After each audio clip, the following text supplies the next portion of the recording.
Okay, so remember that kind of collective shiver we all felt back when COVID first hit, that whole like, oh no, here we go again feeling? Oh, Well, brace yourselves, because it seems scientists in Wuhan have just uncovered yet another coronavirus, and this one's hanging out in, you guessed it, bats. oh, wow.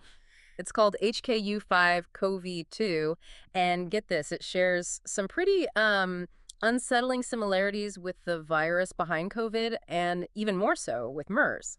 Yeah, it's actually the way this new virus gets into human cells. It uses the exact same pathway as SARS-CoV-2, the one that caused COVID-19. Oh, wow. Yeah, so think of it like this. They both have the same key to kind of unlock the door to our cells. Oh.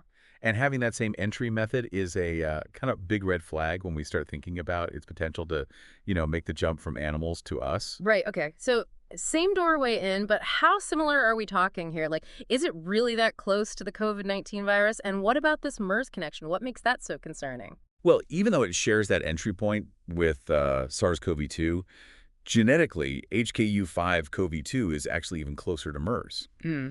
And MERS, or Middle East Respiratory Syndrome, it's a coronavirus with a fatality rate that can get as high as 33%. 33%. That's way higher than COVID. Yeah, it is. Thankfully, though, MERS hasn't really taken hold here in the U.S. There's only been like 2 cases on record. Oh. But the fact that, there's no vaccine for MERS, it definitely adds to the concern around, this new discovery. It really does feel like deja vu, doesn't it? I mean, bats, coronaviruses, the possibility of another pandemic. Are we looking at like a COVID-19 origin story part two, but with a potentially even more dangerous, I don't know, like a villain? It's definitely a chilling thought, and you're right to bring up the whole origin story. You see, bats are what we call natural reservoirs for these coronaviruses. So they often pass these viruses on to other animals, and then those animals become like the bridge to us, to humans getting infected. That's what we call a zoonotic spillover. Right. And with COVID, we still don't really know what animal was that bridge, right? Exactly. The intermediate animal for COVID-19 is still a mystery. But here's where things get really interesting with this new virus. HKU5-CoV2 has been found in, get this, minks and pangolins. Wait, so the same animals that were suspected in spreading COVID are now carrying this new virus that's even closer to MERS. That's, to put it mildly, that's pretty concerning. Yeah, it definitely raises a lot of questions. Scientists are really trying to figure out just how big of a risk this virus actually is. The researchers who made this discovery have even said that HKU5-CoV2 has a high risk of spillover to humans. Wow. But they're also saying that more research is needed to figure out the actual risk of transmission, right? So it's not like panic in the streets time yet. Right, right. They've also said that its true potential remains to be investigated, so there's a lot we still don't know. But, the fact that it can get into our cells the same way as SARS-CoV-2 and it's so closely related to MERS, it definitely puts it on our radar as a potential threat. Okay, so let me get this straight. We've got a new coronavirus found in animals that were linked to the spread of COVID, and it's genetically closer to a virus with a much higher fatality rate. I gotta be honest, that's enough to make anyone a little uneasy. It's definitely concerning. But instead of, getting anxious about it, I think it's more helpful to focus on what this can teach us. Yeah. What does this tell us about the risks of zoonotic spillover, these viruses jumping from animals to humans? And how can we be better prepared for, well, future pandemics? Yeah, it kind of feels like trying to, I don't know, predict an earthquake. Hmm. We know those fault lines are there, and we know there's a huge potential for disaster, but it's really hard to know exactly when and where the next big one will hit. So how do we even begin to prepare for something that seems so unpredictable? Mm. It often feels like we're constantly just, one step behind these viruses, always playing catch up. You're not wrong. It's definitely a race against time. But the good news is we're not exactly starting from scratch. I mean, the COVID-19 pandemic, as awful as it was, really forced us to make some big leaps forward in virology, in vaccine development, and also in public health infrastructure.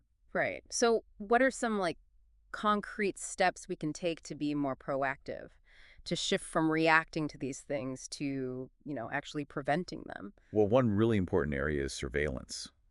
We need to be constantly watching bat populations and any other animals that could be those intermediary hosts, the ones that could pass the virus from bats to humans. So, like a global early warning system for these viruses. Exactly. If we can spot a potential threat early on, we have a much better chance of containing it.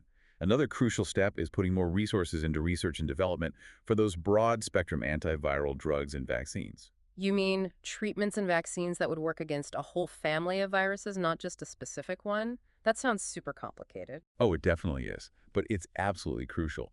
Imagine having like a toolbox that's ready to handle all kinds of coronaviruses.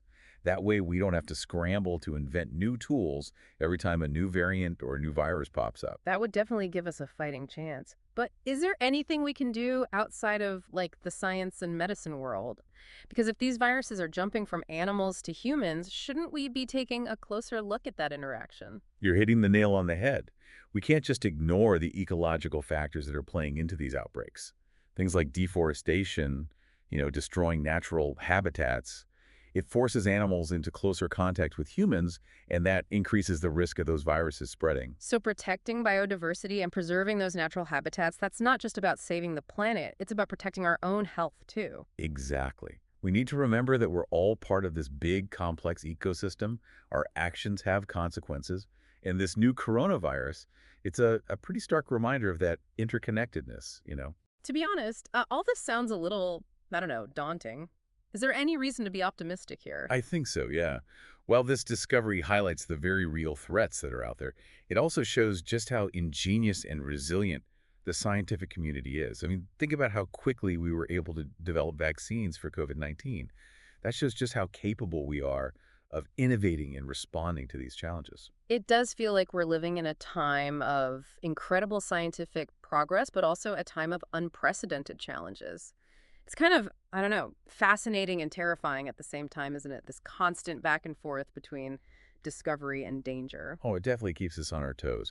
But that sense of urgency, that understanding of what's at stake, that's what drives progress. Mm. It makes us dig deeper into these viruses to try to understand how they evolve and what their potential is for, causing harm. And hopefully all that leads to better preparedness and, in the end, a safer future for all of us. Now, before we wrap things up, I want to ask you a slightly more, I don't know, philosophical question. Okay, you've got me intrigued. What are you thinking? Well, we've been talking about this new coronavirus, and it's got me wondering, with all the research going on, all the viruses we're finding, do you ever worry about what else might be out there? Like, are there even more dangerous coronaviruses lurking in the shadows just waiting to jump to humans? That's a great question. Ah. It's definitely something that keeps virologists up at night. We've really just scratched the surface when it comes to understanding all the different viruses in the animal kingdom. So there's this whole universe of viruses out there that we barely know anything about. Exactly. Just bats alone, they're estimated to carry thousands of different coronaviruses, and we've only studied a tiny fraction of those. It's kind of a humbling thought, right? To realize how much we still don't know about these microscopic things that have such a huge impact on our lives. It really makes you feel pretty small, that's for sure. It does. But I think it's important to approach all this not with fear, but with curiosity and with determination. The more we learn about these viruses, the better we'll be able to protect ourselves and future generations. It's a race we absolutely can't afford to lose. So if you had to pick one key takeaway for our listeners today, one thing you want them to remember, what would it be? I'd say this. The discovery of this new coronavirus, HKU5-CoV2, it's a really powerful reminder that the world of viruses is vast and complex and constantly changing. We can't afford to be complacent. We need to stay informed, support scientific research, and really push for policies that prioritize preparing for pandemics and protecting the environment. The future of our health and well-being really depends on it. Well said. Now, before we wrap up this deep dive, I want to leave our listeners a little something to think about. It's easy to get overwhelmed by all this talk of new viruses and pandemics. You start thinking, what can I actually do? I'm not a scientist. I'm not making policies. But the truth is, we all have a part to play in this. I think you're absolutely right. Even small actions can make a difference. They can have a ripple effect. Exactly. So here's my challenge to you, dear listener. Take what we've talked about today and actually do something with it. What really stuck with you? Maybe it's learning more about coronaviruses, how they spread. Maybe it's supporting organizations that are working on getting us ready for the next pandemic. Or maybe it's just, being more aware of how you're impacting the environment. Yeah, those are all great examples. Volunteering, donating, even just talking to your friends and family about all this, it all raises awareness and can really lead to positive change. We always hear that knowledge is power, and I really believe that. The more we understand these threats, the better we are at making smart choices to protect ourselves and protect our planet. It's not about being scared. It's about being empowered. Hmm. It's about realizing we're not just sitting on the sidelines watching this happen. We can do something. We have voices, Yeah. and we can make a real difference. I like that. Empowered, not afraid. That's a great way to wrap up this whole conversation. So, to all our listeners out there, stay curious, keep learning, and let's work together to build a healthier and safer future for everyone. Thanks for joining us for this deep dive into the world of coronaviruses. Absolutely. It's Mm. been great sharing this journey of discovery with you. Until next time, stay informed and stay well.